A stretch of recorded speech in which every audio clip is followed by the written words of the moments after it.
Buongiorno a tutti. Sì, siamo nella sede della Protezione Civile qui a Marghera, dove da poco finita la conferenza stampa quotidiana dei vertici della sanità regionale. Oggi c'è anche una importante novità scientifica, come dicevi tu, ma prima iniziamo con i dati sull'andamento del contagio, e i dati soprattutto delle morti non sono ancora buoni. Vediamo.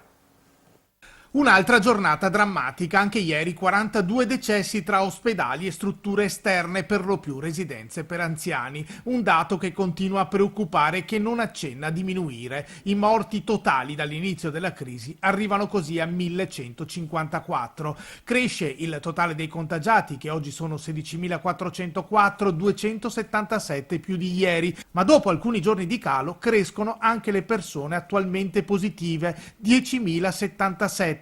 16 in più rispetto a 24 ore fa, probabilmente effetto anche del gran numero di tamponi che attualmente la regione riesce a fare. Continua invece la discesa del numero delle persone ricoverate in ospedale, 1230 in area non critica, 43 in meno, e in terapia intensiva 177, 3 in meno di ieri, e siamo arrivati così al livello di occupazione di più di un mese fa. I dimessi sono 2175, mentre sono più di 5000 i negativizzati. Tutti i dati e gli approfondimenti nei nostri profili social Telegram, Facebook, Twitter e Instagram.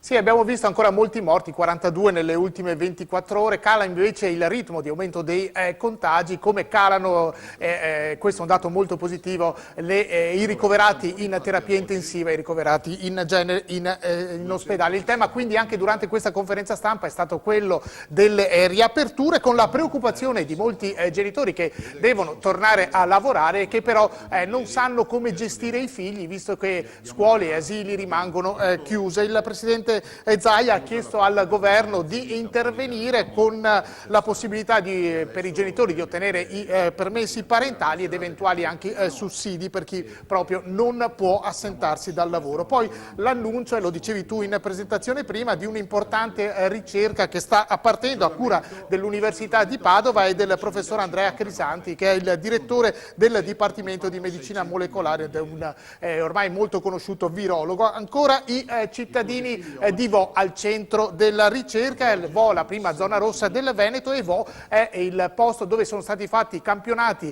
e testati tutti i cittadini già un paio di volte. Ora partirà questa nuova ricerca che è unica al mondo e che servirà per cercare di capire alcune cose molto importanti, tra cui se e come muta il virus, se quindi sarà possibile creare un vaccino e perché alcune persone si ammalano ed altri, pur convivendo con degli ammalati, non si ammalano. Uno studio che durerà circa 6 mesi e che sarà fondamentale per capire meglio proprio il coronavirus. Ma sentiamo il professor Crisanti e poi linea allo studio. Dovremmo incominciare il campionamento a Vo probabilmente già il 25, ci siamo già, poi il professor Meridiano mi confermerà, però se non è il 25 sicuramente è il giorno dopo, e poi inizierà l'analisi, che è molto complessa, insomma tenete presente, bisogna fare l'analisi di sequenziamento di virus, bisogna testare 3.000 persone per varie classi di anticorpi, bisogna fare tutta la genotipizzazione, il sequenziamento, quindi io penso ci vorranno, certo a secondo della complessità delle analisi, però sarà tutta finita penso fra 6 mesi, penso una cosa di questo genere. Sicuramente la prima cosa che verrà fuori sarà la risposta anticorpale, perché quella non ci vuole molto, quindi penso che quella nel giro di 3, 4, 5 settimane saremo in grado di fornirla, anche perché sarà un'informazione importante per poi fare scelte successive.